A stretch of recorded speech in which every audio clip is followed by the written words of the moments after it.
बिस्मिल्लाहिर्रहमानिर्रहीम। कैसे हैं सब? उम्मीद है सब ठीक होंगे। आज हम कर रहे हैं क्लास 9 की इंग्लिश की बुक स्टार्ट। तो हम पहले समरी से स्टार्ट कर रहे हैं। तो आज हम करेंगे फर्स्ट पोएम है द रेन, उसकी समरी। इसको मैंने साथ उर्दू भी नीचे मेंशन कर दी है ताकि आपके लिए आसानी हो, और बहुत ईजी वर्डिंग में मैंने अपनी वर्डिंग में लिखा है। बहुत डिफ़िकल्ट नहीं है वर्डिंग इसकी, बहुत ईजी है। इंशाल्लाह आपके लिए बहुत आसानी होगी। चलिए स्टार्ट करते हैं। The poem the rain is written by W.H. Davies. अच्छा, ये पोएम का नाम द रेन है और इसको W.H. डबीस ने लिखा है। ए फेमस इंग्लिश पोएट, जो कि इंग्लिश के एक मशहूर शायर हैं। In this poem the poet talks about the beauty of rain. इसमें शायर रेन की, बारिश की खूबसूरती का जिक्र कर रहा है। And how it brings happiness and freshness to nature, और वो कुदरत को किस तरह तरोताज़ा करती है और उसको खुशी देती है। वो the poem gives a message of hope, kindness and sharing. इस पोएम में किस चीज़ का मैसेज दिया गया है? उम्मीद का, मेहरबानी का, एक दूसरे से खुशियाँ बांटने का। And the beginning of the poem, और इस पोएम के स्टार्ट में, शुरू में, the poet listen to the sweet sound of rain drops falling on the leaves. शायर क्या कहता है कि मैं सुन सकता हूँ वो आवाज़ जो कि बारिश की पत्तों के ऊपर गिर रही है, बहुत मीठी आवाज़। He says the rich leaves, जैसे कि ऊपर वाले पत्ते, which are at the top of the trees, जो कि दस के ऊपर होते हैं।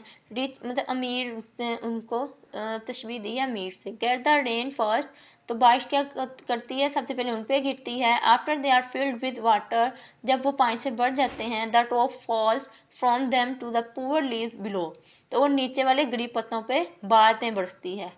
This show a beautiful example of sharing and kindness in nature, तो ये हमारे लिए एक बहुत अच्छी मिसाल है मेहरबानी की और एक दूसरे में खुशियाँ बांटने की।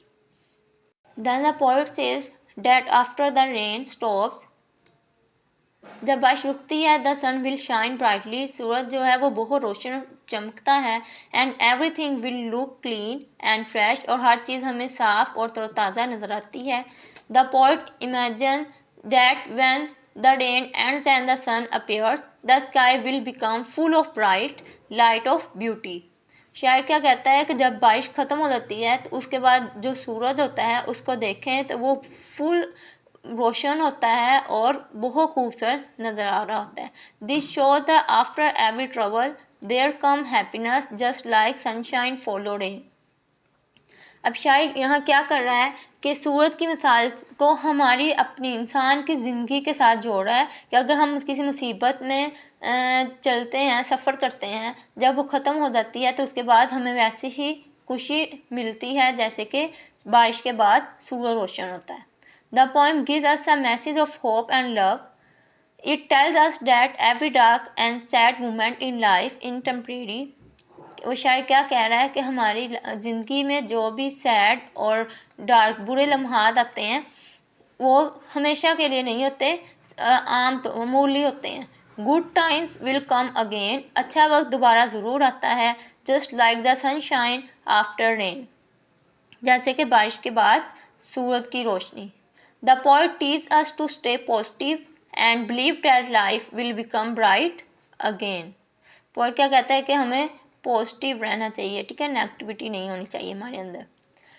अच्छा, ये नेक्स्ट, ये जो कॉमास में लिखी हुई हैं लाइंस, ये आपने दरमियान में सेंटर में करके लिखनी है और इनको मार्कर के साथ हाईलाइट करके थोड़ा लिखना है।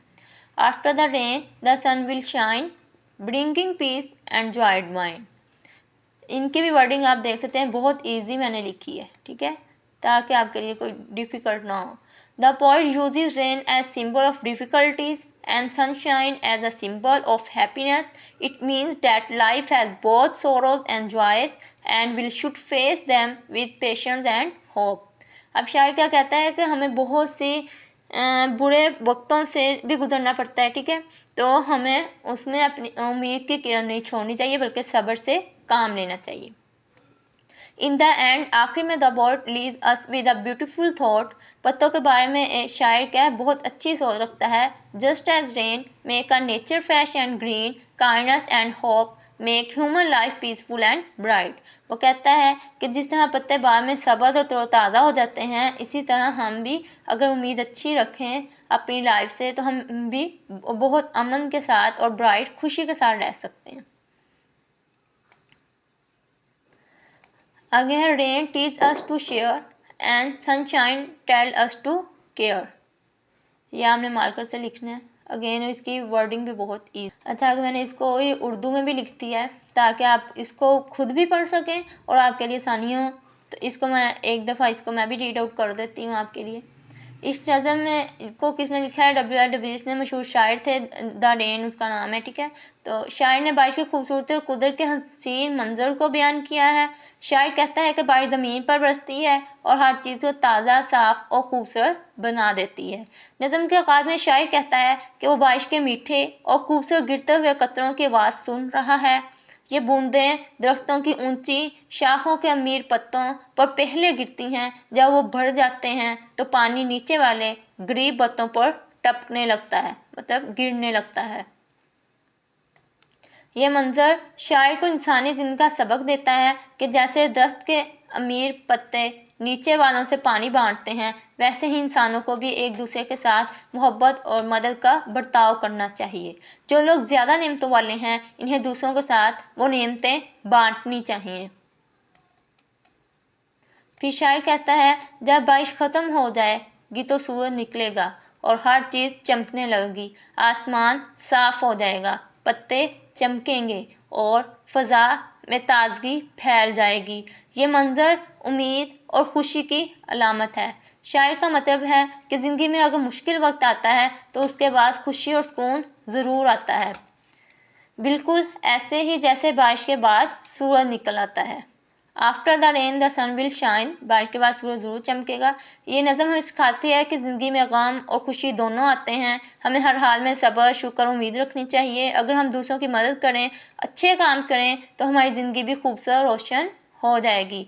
आखिर में शायर कहता है कि जैसे बारिश ज़मीन को ताजगी देती है, वैसे ही नेकी, मोहब्बत और उम्मीद इंसान को रूह को भी ताजगी देती है।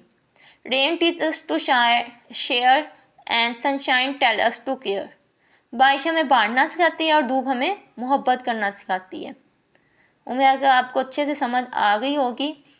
ये उर्दू जस्ट मैंने आपकी रीड आउट करने के लिए लिखी है, इसको आपने नहीं करना, सिर्फ समझना है। इंग्लिश में आपने करनी है और ये बहुत बड़ी नहीं है, देखें सिर्फ यहाँ तक है, जस्ट बहुत इजी है, बहुत इजी वर्डिंग है।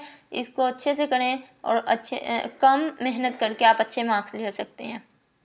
अगर आपको ये अच्छी लगी हो तो कमेंट सेक्शन में ज़रूर बताएं आपको कैसी लगी है। आज का लेक्चर हमारा यहाँ तक ही था। आने वाली वीडियो तक के लिए इजाज़त दें। अल्लाह हाफिज़। और कमेंट सेक्शन में बताएं कि आगे आप किस सब्जेक्ट की सीरीज़ लेना पहले चाहते हैं। जज़ाकल्लाह।